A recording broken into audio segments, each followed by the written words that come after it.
Hello दोस्तों, स्वागत है आपका फ्यूचर स्मार्ट स्टडी की इस नई वीडियो में। दोस्तों, हमारी जो मानव रोग की सीरीज चल रही थी उसका ये चौथा लेक्चर है। इसके पहले हमने इसके 3 लेक्चर अपलोड कर दिए, हम सब के बारे में हम बात कर चुके हैं। दोस्तों, जो मानव रोग की हमारी सीरीज चल रही थी उसमें मानव रोग से स्टार्ट करके हमने जितने भी आनुवंशिक रोग थे, जितने भी बैक्टीरिया जनित रोग थे, जितने भी वायरस रोग जनित रोग थे, जितने भी प्रोटोजोआ और कवक जनित रोग थे, उन सब के बारे में एकदम डिटेल में चर्चा कर चुके हैं। ये इस सीरीज का जो है लास्ट वीडियो होगा दोस्तों, जिसमें हम असंक्रामक रोग यानी कि नॉन इन्फेक्शन डिजीज हैं दोस्तों। ऐसे रोग जो हैं जो दोस्तों एक दूसरे से नहीं फैलते हैं, जो हमारी जो है पर्सनल बॉडी में कुछ कमी के कारण होते हैं, उन रोगों के बारे में जो हम बात करेंगे दोस्तों। इसके बाद जो है मानव रोग की जो सीरीज थी वो ख़त्म हो जाएगी। जितने भी रोग एग्ज़ाम में पूछे जाते हैं उन सब को हम कंप्लीट कर चुके होंगे इस वीडियो के बाद में। तो दोस्तों, अगर आपने जो है पिछली जो 3 वीडियो इन रोगों पर बनी थी, अगर उसको आपने नहीं देखे हैं तो उन सभी की मैंने लिंक जो है इस वीडियो की डिस्क्रिप्शन में दे रखी है। आप उसको जो है देख लेना, ताकि जो है आपका जो है ये चैप्टर है मानव रोग वाला वो बिल्कुल ही कंप्लीट हो जाएगा।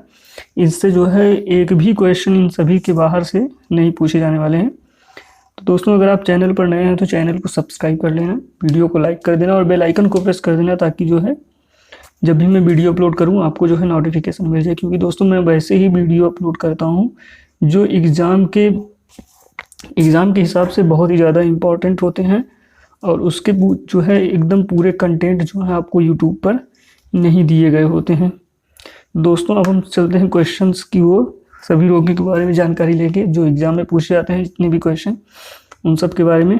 दोस्तों, पहला जो रोग है वो इटाई रोग है।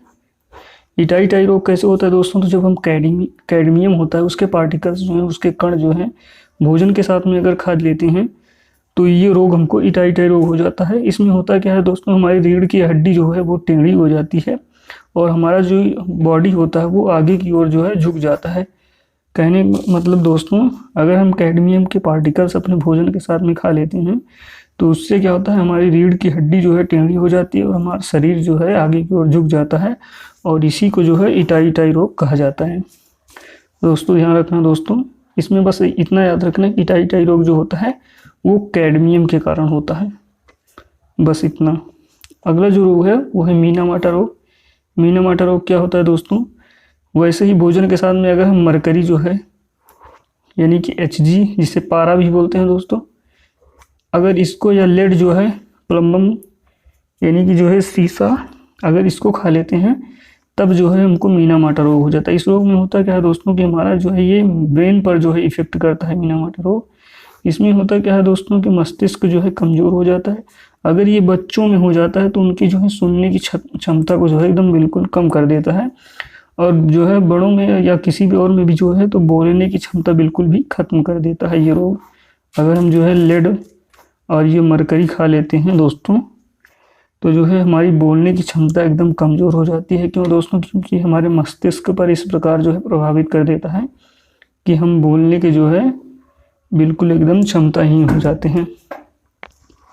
तो ध्यान रखना दोस्तों, ये क्या है मरकरी दोस्तों और ये लेड, ये दोनों के दोनों जो सिंदूर होता है दोस्तों उसमें पाए जाते हैं।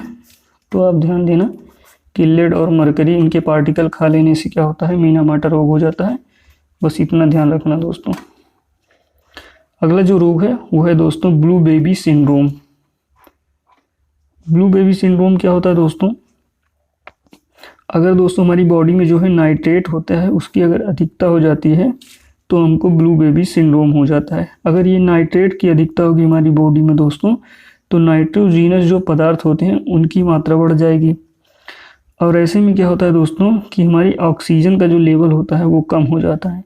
तो अगर ये रोग जो है बच्चों में होता है तो उनकी जो है बॉडी क्या होती है, बिल्कुल नीली पड़ जाती है। उसी को जो बोलते हैं ब्लू बेबी सिंड्रोम।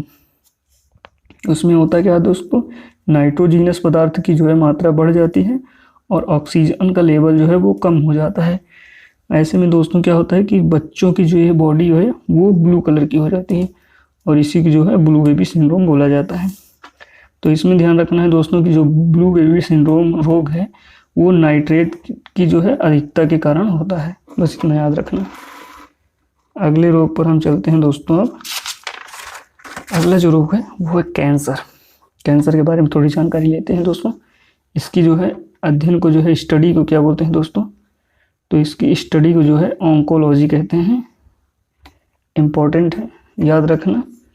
रीजनिंग में भी इसके क्वेश्चन आ जाते हैं दोस्तों। वो सादृश्यता आती है, उसमें पूछ लेता है कि अगर कैंसर का अध्ययन जो है ऑन्कोलॉजी से है तो कोई दूसरा देकर आपको जो है चौथा पूछ लेगा, तीसरा देकर। अगला जो है दोस्तों, ये कैंसर होता क्या है दोस्तों, तो इसमें कोशिकाओं की जो है अनियंत्रित रूप से वृद्धि होने लगती है। मतलब दोस्तों बिना किसी रुकावट के लगातार वृद्धि विभाजन होता जाता है और कोशिकाएं अनियंत्रित रूप से बढ़ती चली जाती हैं। यही दोस्तों अनियंत्रित वृद्धि क्या होती है दोस्तों, कि एक ही जगह पे लगातार बढ़ते जाते हैं कोशिकाओं अनियंत्रित रूप से।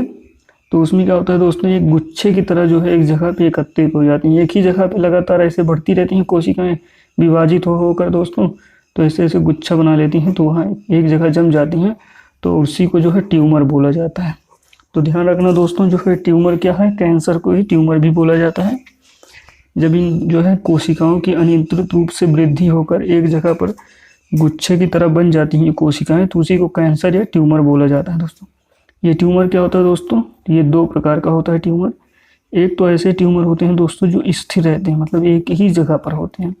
एक ऐसे होते हैं जो पूरे शरीर में होते हैं, अस्थिर होते हैं, फैले रहते हैं, उनके कोई एक निश्चित स्थान नहीं होता है दोस्तों। तो अब इसके बारे में जान लेते हैं कि स्थिर कैंसर क्या होता है। इसके एग्जाम्पल्स के बारे में थोड़ी जानकारी ले लेते हैं दोस्तों। बोन कैंसर, मतलब हड्डी में जो कैंसर हो जाता है वो, अगर हड्डी में कैंसर होता है तो वो उसी जगह पर रहेगा। अगला जो है वो है यकृत कैंसर, मतलब जो है लीवर का कैंसर। लीवर में हो तो वो भी पार्टिकल एक अंग है और वो स्थिर रहता है दोस्तों। ब्रेन कैंसर, ब्रेन में कैंसर हुआ तो ब्रेन में रुका रहेगा। लंग्स में, फेफड़ों में कैंसर हुआ तो फेफड़ों में ही रुका रहेगा। और जो अस्थिर कैंसर है दोस्तों, ये क्या होता है कि एक स्थान पर नहीं रहता। इसका एक ही एग्जाम्पल है और वो है ब्लड कैंसर। तो दोस्तों ध्यान रखना, स्थिर जो है ट्यूमर है, इसी को कैंसर भी बोलते हैं। दो प्रकार का होता है, एक स्थिर होता है, एक अस्थिर होता है। अस्थिर में क्या होता है, जो है एक ब्लड कैंसर है जो एक स्थान पर नहीं रहता है, और स्थिर वाले में बोन कैंसर, यकृत, ब्रेन, लंग्स, इसी तरह के एग्जाम्पल्स हैं। और भी हो सकते हैं, कई किसी भी अंग में हो सकता है। कैंसर के उपचार के लिए क्या किया जाता है दोस्तों, कि लेजर का भी प्रयोग किया जाता है। इसके अतिरिक्त रेडॉन गैस है, उसका भी प्रयोग किया जाता है। और जो है कीमोथेरेपी है, इसका भी प्रयोग किया जाता है। इसके साथ ही दोस्तों दवा जो है ड्रग के रूप में दी जाती है, टैक्सोल कैस्टलिन है। ये जो है ड्रग है एक, जो इसके इलाज के उपचार के रूप में दवा के रूप में दी जाती है, टैक्सोल कैस्टलिन। नोट करके रखना दोस्तों, ये सब इम्पॉर्टेंट है। कैंसर के उपचार के लिए लेजर का प्रयोग भी किया जाता है, रेडॉन गैस का भी प्रयोग किया जाता है, कीमोथेरेपी का प्रयोग किया जाता है। इसके अतिरिक्त जो इस उपचार के रूप में ड्रग दिया जाता है, तो आपसे एग्जाम में पूछ लेता है कि कौन सा ड्रग दिया जाता है, तो टैक्सोल कैस्टलिन, याद रखना। तो दोस्तों इतने ही एग्जाम में पूछे जाते हैं। इसके अतिरिक्त आपसे कोई भी अन्य क्वेश्चन नहीं पूछा जाएगा जो इस वीडियो में हमने कवर नहीं किया है। तो हम सबको एकदम डिटेल में सारे रोगों को एकदम पढ़ चुके हैं। इसके बाद जो है दोस्तों ये रोग वाला जो है ख़त्म हो गया। अब सीरीज इसके बाहर कोई भी रोग का क्वेश्चन आपसे निश्चित रूप से 100% है, इसके बाहर कोई भी पूछा नहीं जाएगा। तो आप जो मानव रोग की सीरीज पर जो 4 वीडियो बने हैं, आप उनको देख लेना, नोट कर लेना, कॉपी में नोट कर लेना, ताकि दोस्तों एक बार आपको एग्ज़ाम से पहले रिवाइज कर लेना। इससे बाहर जो है कोई भी क्वेश्चन नहीं पूछे जाएंगे दोस्तों।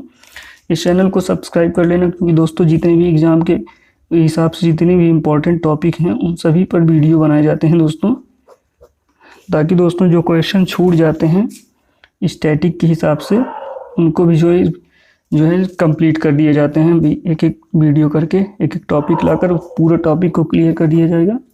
तो चैनल को सब्सक्राइब कर लेना दोस्तों, वीडियो को लाइक कर देना और बेल आइकन को प्रेस कर लेना। ओके दोस्तों।